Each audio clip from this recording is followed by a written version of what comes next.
Hello நண்பா, நம்ம தமிழக வெற்றி கழகத்தோட கொடி வந்து நாளைக்கு அடுத்த நாள், இன்னைக்கு ஆகஸ்ட் 20. ஸோ ஆகஸ்ட் 22ஆம் தேதி வந்து அறிமுகப்படுத்த போகிறாங்க. ஸோ அதுக்கான வேலைகளை வந்து நம்ம தளபதி விஜய் அவர்கள் தீவிரமாக நடத்திட்டு வந்துட்டு இருக்காரு. ஸோ அதுக்கு என்னன்னு பார்த்தீங்கன்னா, நேற்று வந்து ஒரு டெமோ ஃப்ளாக், அதாவது அவரோட ஃபேஸை வச்சு ஒரு டெமோவான ஃப்ளாக் வந்து நேற்று ஏற்றி பார்த்துருக்காங்க கொடி கம்பத்தில். அதுக்கான எல்லா இந்த போலீஸ்டேருந்து இதெல்லாம் வாங்கணும், அதெல்லாம் எல்லாமே தளபதி பர்ஃபெக்டாக வாங்கி வச்சிட்டாரு. ஸோ நாளைக்கு அடுத்த நாள் ஆகஸ்ட் 22ஆம் தேதி வந்து அஃபிஷியலாக கொடியை வந்து லான்ச் பண்ண போகிறாங்க. ஸோ அதை லான்ச் பண்ணுறது மட்டும் இல்லாமல் அன்னைக்கு வந்து ஒரு சாங் வந்து ஒன்று இருக்குது, பார்ட்டி சாங்கு.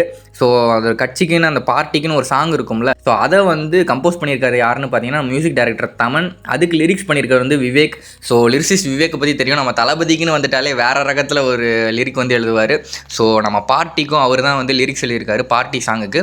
ஸோ அஃபிஷியலாக வந்து நாளைக்கு அடுத்த நாள் வந்து கொடியை லான்ச் பண்ண போகிறாங்க. அந்த கொடி வந்து சிவப்பு மற்றும் எல்லோ இந்த 2 கலரில் இருக்கும் அப்படின்னு சொல்கிறாங்க. நடுவில் வாகை மலர் அப்படின்னு சொல்கிறாங்க. ஸோ ரெட் அண்ட் எல்லோவில் வந்து அந்த கொடி வந்து இருக்க போகுது.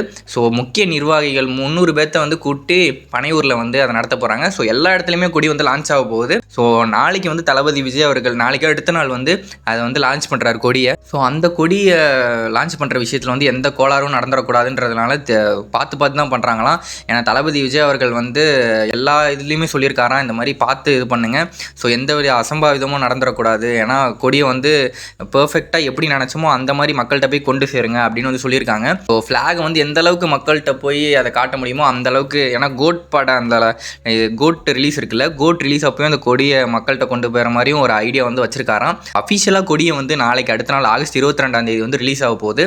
ஸோ இதுதான் நண்பா இந்த வீடியோ. யாராருக்கெல்லாம் தெரியாதோ மறக்காமல் ஷேர் பண்ணுங்கள். அண்ட் தேங்க்யூ நண்பா.